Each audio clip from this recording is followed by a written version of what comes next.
దేవుని స్తోత్రం. మీ అందరికీ వందనాలు. ఈరోజు మనం చాలా రోజుల వరకు కూడా దేవుని ప్రేమను బట్టి నేను ఆన్లైన్ ద్వారా మీకు వాక్యం అందించలేకపోయాను.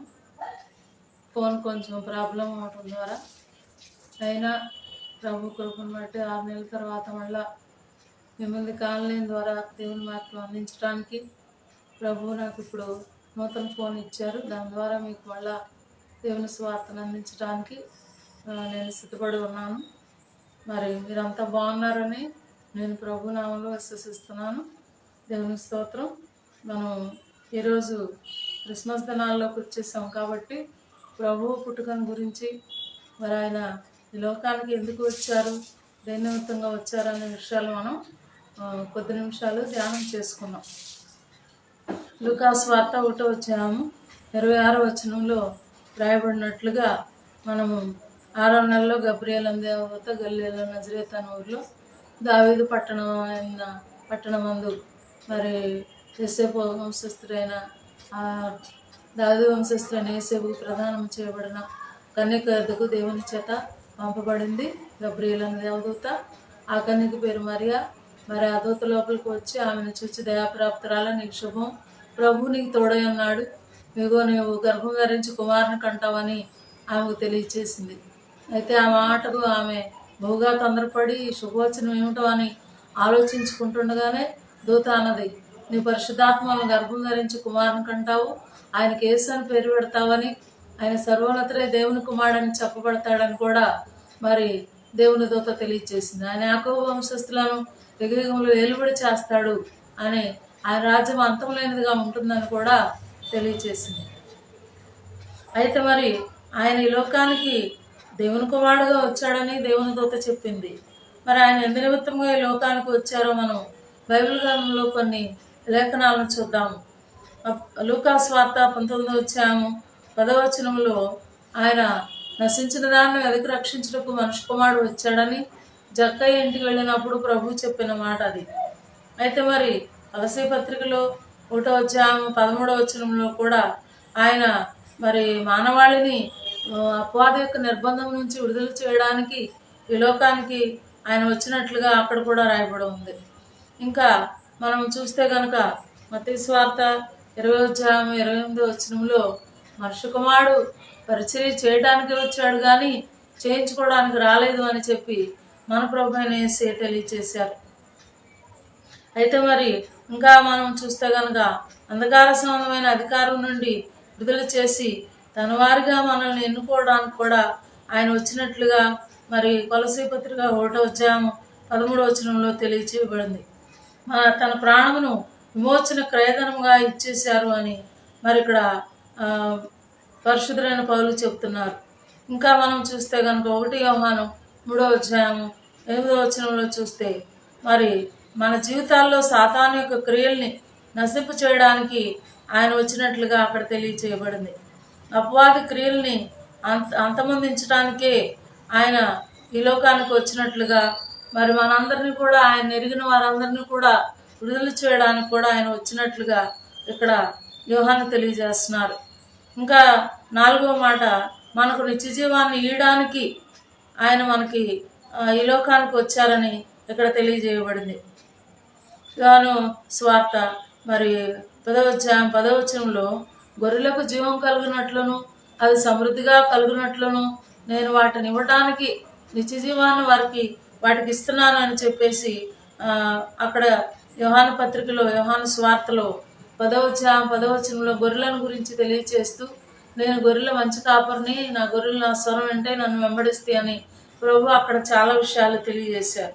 మీరు ఇంకా మీకు సందేహాలుగా ఉంటే బైబిల్ తీసి ఆ వచనాలు చదువుకోండి. ఇక యోహాను సువార్త 3:16లో కూడా అన్నాడు, దేవుడు లోకముని ఎంతో ప్రేమించారు, ఎందుకంటే ఆయన తన అద్వితీయ కుమారునిగా విశ్వాసం ఉంచిన వారికి నిత్యజీవం కలిగినట్లుగా దేవుడు ఆయనను మనకు అనుగ్రహించను అని అక్కడ రాయబడి ఉంది. ఇంకా మనం చూద్దాము 5వ వచనంలో, మనం దేవుని కుటుంబంలో చేరేలా క్రొత్త జన్మ ప్రసాదించడానికి ఆయన మన కొరకు భూమి మీదకి వచ్చారంట. అంటే లోకంలో ఉన్నవారిని మనల్ని ఎన్నిక చేసుకొని తన కుటుంబంలో చేర్చుకోవడం కోసం కూడా ఆయన వచ్చారంట. అదే మనం చూస్తే కనుక యోహాను 1:12 తన్ను ఎందరు అంగీకరించరో వారందరూ కూడా నిత్య జీవాన్ని పొందేటట్లుగా ఆయన మన కొరకు ఆయన అనుగ్రహించబడ్డాడంట.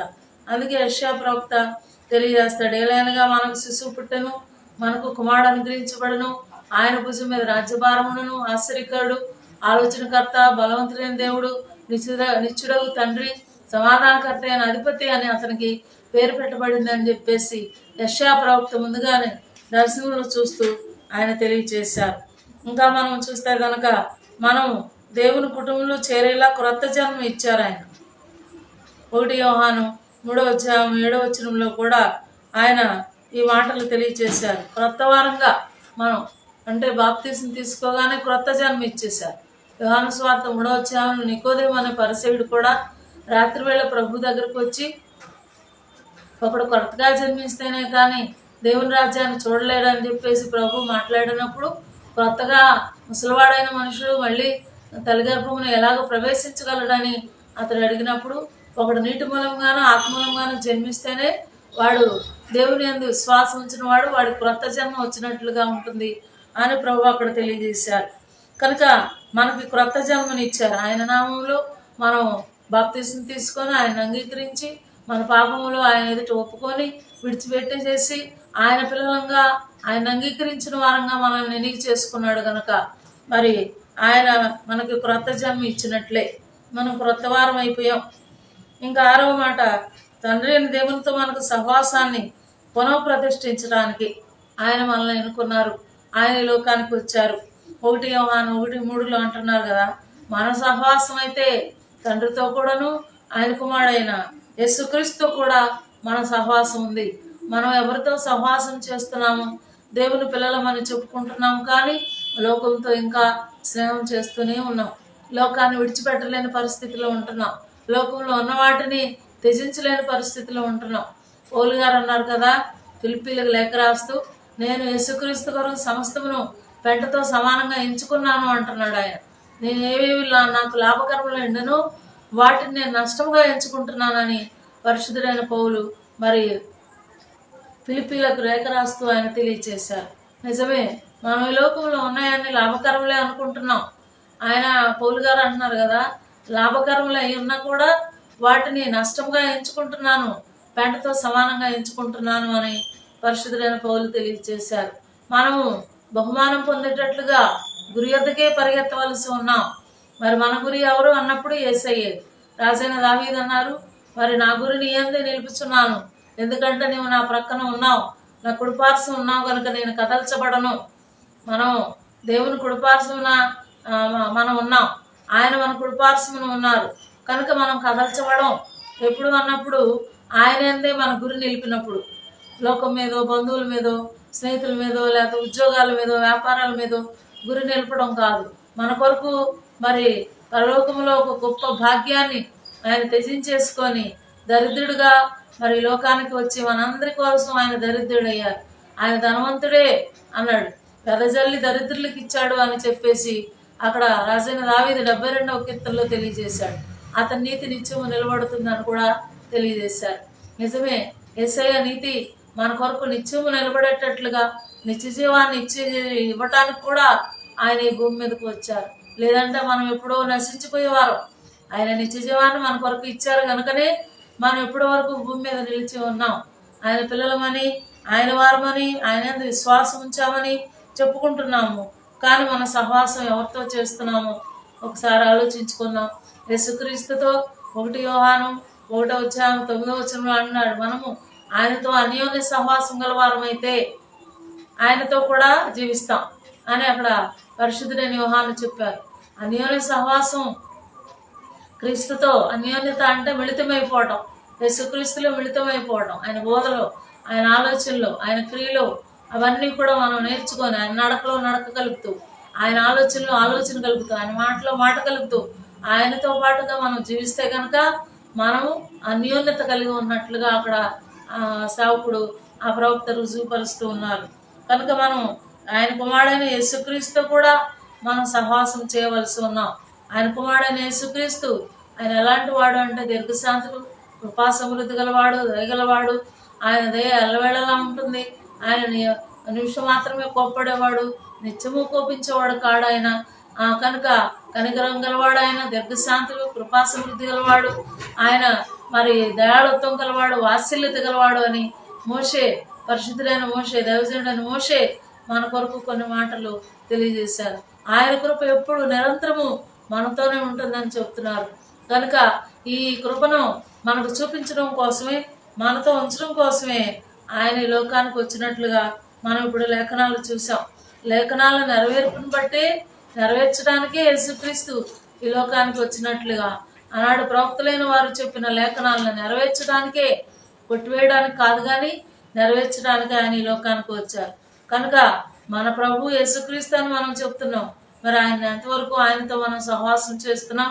ఏవేవో లోకంలో లాభకరమైనవి మనం ఎంచుకుంటూ వాటి వైపు పరుగులు పెడుతూ ఉన్నాం. జీవ కిరీటాన్ని, బహుమానాన్ని పొందటానికి గురి ఎద్దకే పరిగెత్తమన్నాడు పౌలు గారు. పందెపు రంగమందు ఓపికతో పరిగెత్తేవారు ఎందరో ఉన్నారు, కానీ వారందరూ బహుమానం పొందరు, ఒక్కరికే జీవ కిరీటం దొరుకుతుంది అని అక్కడ పరిశుద్ధుడైన పౌలు ఫిలిప్పీ పత్రిక 4వ అధ్యాయంలో తెలియచేశారు. కనుక ప్రియులారా, మన యేసయ్య మరి కన్యక గర్భాన ఉద్భవించారు, పాపం లేనివాడుగా ఈ లోకానికి వచ్చారు. మరి అంతేకాకుండా శాంతమూర్తిగా ఈ లోకానికి వచ్చారు. ఈ లోకాన్ని ఎంతో ప్రేమించారంట దేవుడు. అందుకోసమని ఆయన తన కుమారుడు అయిన అద్వితీయ కుమారుడిని ఈ లోకానికి, ఇంకటి ద్వితీయుడు లేడు, ఇంకొక ఆయన లేరు, అందుకోసమని అద్వితీయుడు అని ఆయనకి పేరు వచ్చింది. కనుక అద్వితీయ కుమారునిగా పుట్టిన వాని యందు విశ్వాసం ఉంచే ప్రతివాడు నిత్యజీవం పొందినట్లు దేవుడు ఆయనను అనుగ్రహించను మనకు అని అక్కడ రాయబడి ఉంది యోహాను సువార్త 3:16. కనుక మన కొరకు ఆయన అనుగ్రహించబడ్డాడు కనుక, మనము ఆయన ఈ లోకానికి వచ్చారు కనుక, ఆయన జన్మ మరి కారణ జన్ముడు అంటున్నారు. ఆయన ఏ కారణం లేకుండా ఆయన భూమి మీదకి రాలేదు. లోకంలో ఎందరో పుడుతున్నారు, చనిపోతూ ఉన్నారు, కానీ మన ప్రభు అయిన యేసయ్య మాత్రం మరి పాపం లేనివాడుగా పుట్టి ఈ లోకంలోకి వచ్చి మనందరి పాపములు ఆయన మోసుకొని వెళ్ళిపోయారు. మనందరి పాపాలు తీసేసి చెరగా తీసుకొని పోయి ఈవులను మనకు అనుగ్రహించేసి వెళ్ళిపోయారు. కనుక ఇంత గొప్ప రక్షణ మనం నిర్లక్ష్యం చేసిన ఎడల ఎలాగ తప్పించుకుందాము అన్నారు పరిశుద్ధుడైన పౌలు. ఇలారా మనమందరము కూడా, పేతురు గారు కూడా అదే మాట చెప్పారు. ఇంత గొప్ప రక్షణను మనం నిర్లక్ష్యం చేయకూడదు, చేస్తే మనం ఎలా తప్పించుకుంటాము అంటున్నారు పరిశుద్ధుడైన పేతురు. కనుక ప్రియులారా, మరి మన కొరకు రక్షణను తీసుకొచ్చారు.